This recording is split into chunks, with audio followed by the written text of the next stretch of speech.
soal batas 30% itu kalau menurut saya ya, dan saya dengar teman-teman di semua daerah, itu sudah masalah kedua, Pak. Masalah pertama sebetulnya adalah masih bisakah daerah-daerah itu menggaji P3K-nya?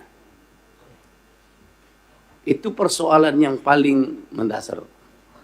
Kalau kita melihat mungkin Bapak Menteri, mungkin bisa dilihat berapa banyak daerah di Sulawesi di Indonesia ini yang hanya bisa menggaji P3K itu sampai bulan September, tidak sampai 12 bulan. Ini sangat rawan, Pak. Kenapa sangat rawan? Karena P3K ini tidak ada dasar kita untuk merumahkan mereka. Undang-undang ASN, kebetulan saya sendiri ikut dalam panja undang-undang ASN. Ini mereka tidak ada bedanya dengan PNS. Undang-undang ASN menyatakan yang disebut dengan ASN itu adalah PNS dan P3K. Pertanyaannya, kenapa PNS gajinya dibayarkan dari pusat, sementara P3K diberikan beban kepada daerah? Ini yang jadi masalah sebetulnya, Pak. Ini yang paling rawan. Kalau 30% itu silakan Pak Mendagri mau vonis semua daerah yang tidak memenuhi itu, mungkin masih bisa, Pak. Tapi yang paling rawan adalah persoalan mampu tidak daerah nanti bisa membayar P3K ini kalau nanti 2027 masih terjadi efisiensi. Dan ini sangat rawan, Pak. Tadi sudah dijelaskan jutaan, 1 juta lebih. Dan kita sendiri dulu Komisi 2 berapa kali kita menerima demo di sini gara-gara mereka ini P3K. Ada daerah malah gaji P3 paruh waktu. Ini mereka belum menuntut, Pak. Gaji mereka kalau mau disetarakan dengan UMR, UMP, UMK, bisa dicek di semua daerah. Tidak ada yang sama. Tidak ada yang memenuhi standar itu, Pak. Dan ini kerawanan buat negara, Pak. Ya. Yang kedua, Undang-Undang HKPD itu dibuat tahun 2022 sebelum Undang-Undang ASN baru direvisi yang memasukkan P3K. Ini masalahnya, Pak. Jadi memang Undang-Undang HKPD harus direvisi karena Undang-Undang ASN ini terbit memasukkan P3K yang dulu tidak ada bayangan kita bahwa P3K masih akan diakomodir kembali. Jadi ini sumber masalah kalau menurut saya. Oleh karena itu saya berharap mungkin solusi bisa dipikirkan, Pak. Ibu Menpan RB tadi mengatakan tidak bisa, ini harus dipertahankan. Ya kalau dipertahankan negara harus bertanggung jawab. Supaya P3K ini kalau bisa juga digaji, masuk di dalam dana DAU transfer gajinya dari sini itu. Kalau ini dilakukan, Pak, selesai ini, Pak. Nanti Mendagri biasa pokoknya kepala daerah yang tidak taat 30% itu silahkan, Pak. Kami akan berusaha semaksimal mungkin. HKPD lu 30% oke sebelum P3K masuk. Tapi begitu P3K masuk, mana ada, Pak? Efisiensi ini, Pak, kami sudah sampai di leher ini, Pak. Semua poinnya sudah ditangkap, Bang Anwar. Sudah sampai di leher kita, Pak. Ya, iya sudah, karena sudah sampai di leher, Pak, efisiensi kita di semua daerah ini. Nggak ada lagi siapa yang berani macam-macam. Nggak ada lagi yang berani bicara, Pak. Dan kami semua kepala daerah taat tegak lurus kepada Presiden Prabowo. Cuma persoalannya, Pak, kalau bisa P3K ini digaji dari dana APBN. Poinnya sudah itu ditangkap. saja, Pak. Terima kasih. Terima kasih. Assalamualaikum warahmatullahi wabarakatuh. Jadi Bang Anwar Hafiz sengaja hari ini tidak pakai baju dinas. Karena ngomongnya agak out of the box sedikit dibanding gubernur yang lain. Ini sekaligus pertanggungjawaban moral mantan anggota Panja RUU ASN periode lalu di sini. Pada saat kita dulu menjadi anggota Panja, kita nggak kepikiran bahwa P3K itu ketika bersumber dari APBD, masalahnya sekarang. Untung ada mantan anggota Komisi 2 yang jadi gubernur, sehingga dia bisa koreksi kerja-kerja kita. Saya kira apa yang disampaikan 3 gubernur sudah cukup mewakili ya, izin. Sekarang saya beri kesempatan kepada, nanti Bang Ria, kalau ada kesempatan saya kasih pasti, gubernur yang lain. Ketua Umum Apkasi, silakan. Bismillahirrahmanirrahim. Assalamualaikum warahmatullahi wabarakatuh. Salam sejahtera bagi kita semua. Ketua Komisi 2 dan para pimpinan lainnya, dan seluruh anggota Komisi 2 DPR RI, saudara-saudara dari Asosiasi Pemerintah Provinsi, Pak Rudi sebagai Ketua Umum, Sekjen dan Bendahara Umum, Pak Mendagri, mesti Pak Mendagri pertama tadi mestinya, Bapak Mendagri beserta jajaran, semoga selalu sehat Pak. Ya, amin. Ibu Pan RB, sehat selalu Bu ya. Dan seluruh gubernur provinsi di Indonesia yang hadir maupun offline maupun online, daring. Bapak-bapak Ibu sekalian, kita bersyukur pada pagi hari ini menjelang siang kita masih diberikan kesehatan dan kesempatan untuk hadir dalam rangka kita mendiskusikan permasalahan P3K dan honorer dan relaksasi belanja pegawai pemerintah daerah yang melebihi 30%, yang memang diperlukan kesungguhan dari kita untuk menyelesaikan ini, karena pada prinsipnya pimpinan gubernur tadi, Bapak Mendagri juga Pan RB, kita sudah mendengar dan selalu mendengar jumlah pegawai negeri maupun batasan-batasan ketidakmampuan daerah di dalam fiskal untuk menyelesaikan P3 ini. Jadi sebetulnya yang kita butuhkan itu sebetulnya political will kita, Pak. Ya. Political will, kemauan politik Komisi 2, DPR RI, dan pemerintah. Karena fungsi pemerintah dan DPR itu sangat penting, strategis di dalam kebijakan nasional, dalam apa saja. Kalau kata pemerintah DPR A, pasti A itu, nggak bisa berubah.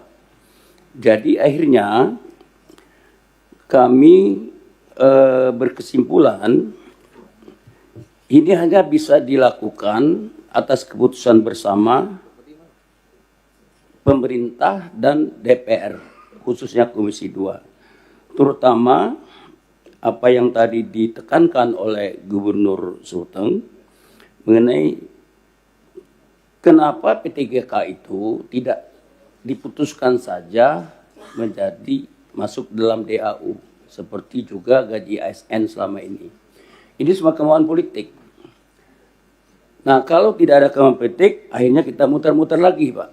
P3K honor, nanti tambah lagi ASN, P3 tetap existing, ya. Nah, di dalam konteks ini, Ibu Menteri Pan RB, kita sebetulnya nggak perlu lagi menerima pegawai negeri, CPNS, cukup ditingkatkan kompetensi P3K yang ada, tergantung umurnya, lebih muda mungkin, 30 tahun ke bawah.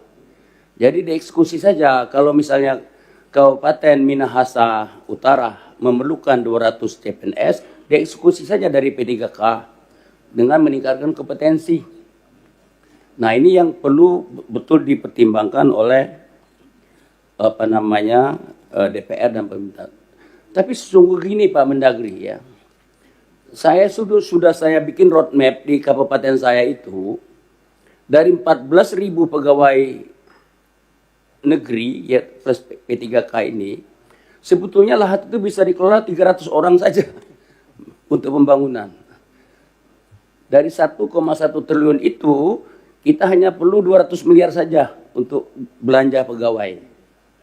Jadi memang kita sudah ada kegagalan di merumuskan strategi pegawai kita selama ini sepanjang dekade-dekade.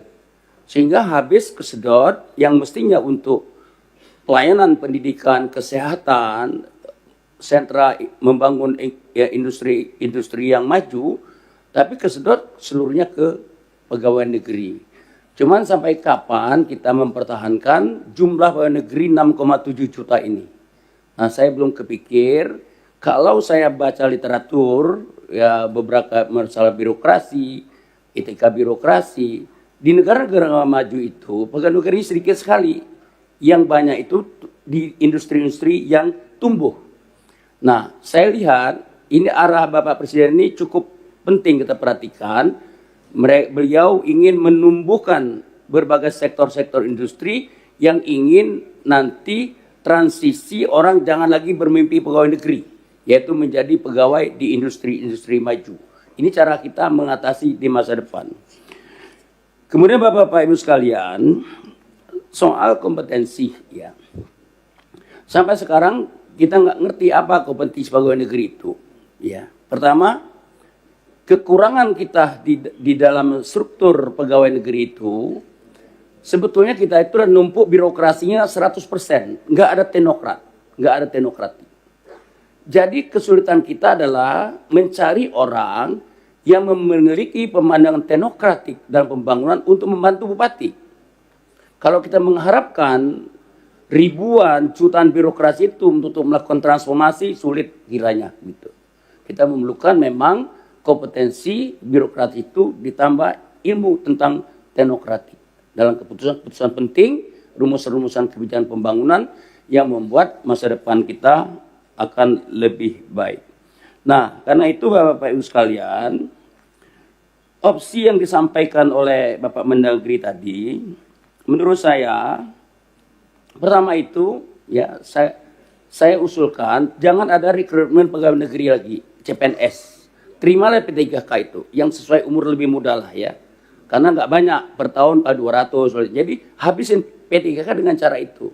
Nah yang sudah senior mungkin, yang 40 tahun ke atas mungkin tidak bisa.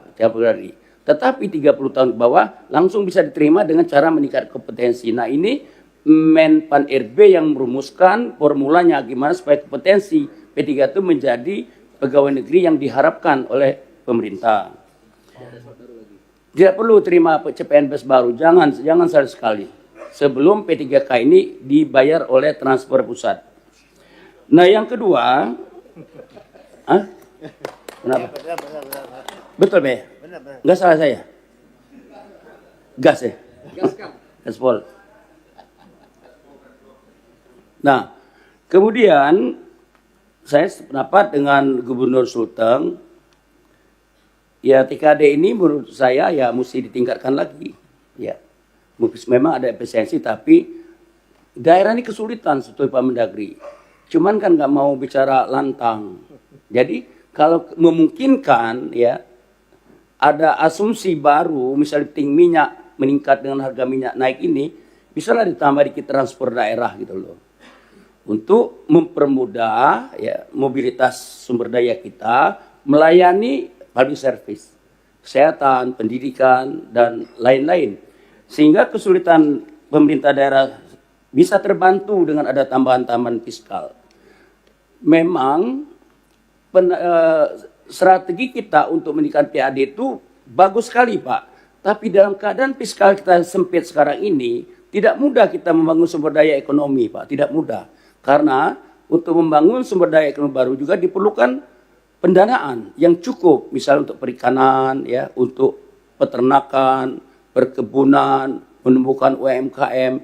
Tapi dalam keadaan sekarang kan tidak semudah yang kita bayangkan. Dalam keadaan fiskal kita ada gangguan fiskal, ada gangguan moneter, ya, bahkan ada gangguan di sektor-sektor ekonomi utama kita. Nah karena itu kami ingin sekali kepada Bapak Mendagri, Bapak Menkyu Memang sayang sekali Pak Menkyu nggak ada ya. Kalau Pak Menkyu hadir enak juga kita menyampaikan pendapat pada siang hari ini. Nah saya pikir itu aja highlight dari kami. Jadi ini keputusan politik yang perlu diambil ya. Kalau informasi-informasi tentang struktur kabupaten yang fiskalnya kecil, udah kita sering mendengar dari Pak Tito hebat. Kami dapat pengetahuan banyak dari beliau mengenai informasi itu. Begitu juga soal informasi-informasi lain dari Mendagri, kita sudah sangat banyak tahu dari Bapak Mendagri. Nah karena itu kami inginkan Bapak Menpan RB, Bapak Mendagri, Bapak Menkyu untuk mengambil keputusan politik di ruang Komisi 2 ini untuk menyelesaikan P3K. Sebab ini bukan masalah teknis, keputusan politik itu ada keberanian kita untuk mengambil sebagian dari APBN ditransfer ke DAU untuk menambah gaji P3K dan P3 separuh waktu. Kalau tidak, ya memang harus dipentingkan semuanya, kan nggak mungkin juga, baik kasihan ya secara manusiawi. Jadi tambah uang aja menurut saya dari pusat. Nah inilah bantuan kami dari Komisi 2. Nah mungkin ini ada tambahan dari teman-teman lain ya. Baru 3 menit setengah saya Pak sebetulnya. Tapi karena teman-teman lain mau ngomong, saya persilakan ya. Terima kasih Bapak Ketua DPR Komisi 2 dan pimpinan lainnya, Bapak Mendagri, Pak Men RP, Gubernur dan seluruh Gubernur Kabupaten Kota di seluruh Indonesia yang mengikuti online pada pagi hari ini. Assalamualaikum warahmatullahi wabarakatuh.